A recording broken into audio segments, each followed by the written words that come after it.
বিসমিল্লাহির রহমানির রহিম। আসসালামু আলাইকুম আমার প্রিয় দেশবাসী, ভাই বোনেরা। 5ই আগস্ট একটি বিপ্লব, গণ অভ্যুত্থান এবং অনেক রক্তের বিনিময়ে দেশ স্বাধীন হয়েছে। কিন্তু দুর্ভাগ্য আমাদের, স্বৈরাচার খুনি হাসিনার তার অনেক দোষর রয়ে গেছেন, যারা বাংলাদেশ সেনাবাহিনী, বাংলাদেশ পুলিশ বাহিনী এবং বাংলাদেশ সচিবালয়ে, এবং যার পরিপ্রেক্ষিতে দেশে প্রতিদিনই একটির পর একটি ঘটনা ঘটে যাচ্ছে এবং উক্ত শেখ হাসিনার দোষরাই এখন বাংলাদেশকে অস্বস্তিকর এবং অন্তর্বর্তী সরকারকে একটি অস্থিরতায় ফলানোর জন্য চেষ্টা করতেছে। যেমন আপনারা জানেন, বর্তমান যে সনাতনী অথবা যে ইসকন ব্যানারে যে সমাবেশ, হিন্দুদের যে সমাবেশগুলো হচ্ছে, সেখানের মধ্যে 80% হলো ভারতের বাংলাভাষী হিন্দু, যেটা শেখ হাসিনার 16 বছরের শাসন আমলে তাদেরকে বাংলাদেশে এনেছিলেন। আপনারা অনেকেই জানেন, একটি সংখ্যা ছিল, যে সংখ্যার পরিমাণ কেউ বলেছিল 30 লাখ, কেউ 25 লাখ, কেউ 26 লাখ। এবং এই লোকগুলা যারা কর্মের বাংলাদেশে আসছেন, এবং এই লোকগুলাই শেখ হাসিনা তাদেরকে বাংলাদেশে ভোটার আইডি এবং স্থায়ী নাগরিকত্ব দিয়েছেন। এবং মূলত বর্তমানে যে ইসকন ব্যানার এবং বা সনাতনী ব্যানার যে হিন্দুগুলা বিভিন্ন ডিস্ট্রিক্টে, বিভিন্ন জায়গাতে, রাজধানীতে সমাবেশ করছেন, তারা 80%ই হইল তারা ভারতীয় নাগরিক। এবং এই 80% যে ভারতীয় হিন্দু নাগরিক রয়ে গেছেন, তাদের মধ্যে যারা উচ্চশিক্ষিত আছেন, তারা সরাসরি ভারতের এজেন্ট হিসাবে কাজ করতেছেন এবং বাংলাদেশকে একটি অস্থিতিশীল করার জন্য তারা একটা প্রক্রিয়া দীর্ঘদিন যাবৎ চালাইতেছেন শেখ হাসিনার পলায়নের পরে।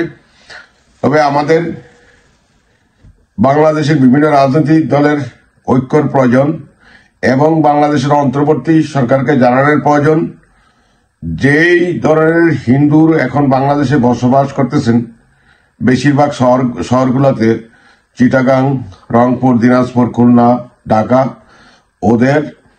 ওদের আইডেন্টিফাইড ভেরিফিকেশন করা উচিত, তাদেরকে তল্লাশি করা উচিত। এবং আমি আমার বাংলাদেশ নিউজে গত 2 দিন আগে বাংলাদেশ থেকে এক গোয়েন্দা প্রতিনিধি জানিয়েছেন, বাংলাদেশের যে হিন্দুগুলো আছেন, যারা সনাতনী বা ইসকন ব্যানারে সমাবেশ করতেছেন, এদের মধ্যে 80%ই হইল ভারতের হিন্দু নাগরিক। এবং শেখ হাসিনা এগুলি এনেছেন তার ক্ষমতাকে দীর্ঘস্থায়ী করার জন্য। এবং আপনারা জানেন, বাংলাদেশে দীর্ঘ 16 বছরে যতগুলি গণহত্যা, যতগুলি নির্যাতন, গুম, খুন হয়েছেন, সেটি সরাসরি ভারতের হাত রয়েছেন, ভারতের রয়ের হাত রয়েছেন। এবং আপনারা জানেন,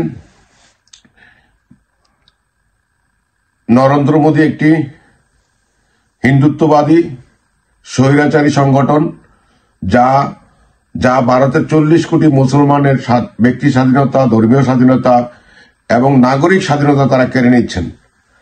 এমনকি বর্তমানে সমগ্র ভারতে ওয়াকফ স্টেট মুসলমান থেকে কেড়ে নেওয়ার পায়তারা করতেছেন। তো সুতরাং এই উগ্রবাদী এবং তার যে সহচর আছে, নরেন্দ্র মোদীর সহচর, যেটা হলো আদানি গ্রুপ, সেটা অনেকে বলে তাকে নরেন্দ্র মোদীর ক্যাশিয়ার, অনেকে বলে। এবং এই আদানি গ্রুপ, গৌতম আদানি গ্রুপের যে অর্থ, তা ম্যাক্সিমাম ইনভেস্ট করা হচ্ছে ইসকনের পিছনে।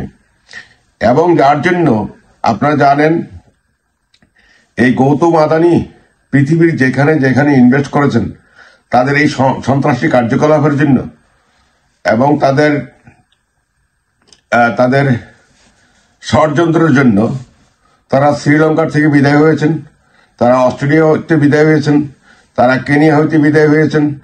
যারা এই গৌতম আদানি যেখানেই ইনভেস্ট করছেন এবং সেখান থেকেই তারা বিদায় হয়েছেন। এবং আপনারা জানেন নিউ ইয়র্কে একটি আদালতে গৌতম আদানির বিরুদ্ধে একটি মামলা হয়েছেন এবং কেনিয়াতেও হয়েছে।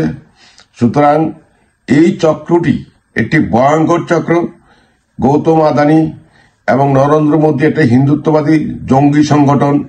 এই জঙ্গি সংগঠন থেকে আমাদের বাংলাদেশের সমস্ত রাজনীতিবিদ, সমস্ত জনগণ, ছাত্র জনতা, শ্রমিক একসাথে সজাগ থাকতে হবে। এবং এই ইসকন এবং সনাতনী ব্যানারে যারা যত হিন্দু সম্প্রদায় আছেন, আমরা সব বাংলাদেশ সরকারের কাছে আহ্বান জানাবো তাদেরকে তল্লাশি করা হোক এবং তারা মূলত কোন দেশের নাগরিক। এবং ইনশাআল্লাহ আমি আশা রাখি, যেহেতু গোয়েন্দা রিপোর্টে আমরা পেয়েছি, আমার বাংলাদেশ নিউজকে জানাই আছেন এখানে 70 থেকে 80% যারা মিছিল মিটিং করছেন এরা মূলত বাংলাভাষী ভারতীয় নাগরিক। এবং আমি বাংলাদেশ অন্তর্বর্তীকালীন সরকারকে ডক্টর ইউনূস সাহেবকে আহ্বান জানাচ্ছি, আপনার দ্রুত দেশকে স্থিতিশীল এবং দেশের সার্বভৌমত্ব, দেশের অরাজকতা থেকে মুক্তর একমাত্র উপায় এই হিন্দু সম্প্রদায়ের আইডি কার্ড, নাগরিকত্ব তল্লাশি করা হোক। এবং এই তল্লাশির মাধ্যমে ইনশাল্লাহ সব বেরিয়ে আসবে।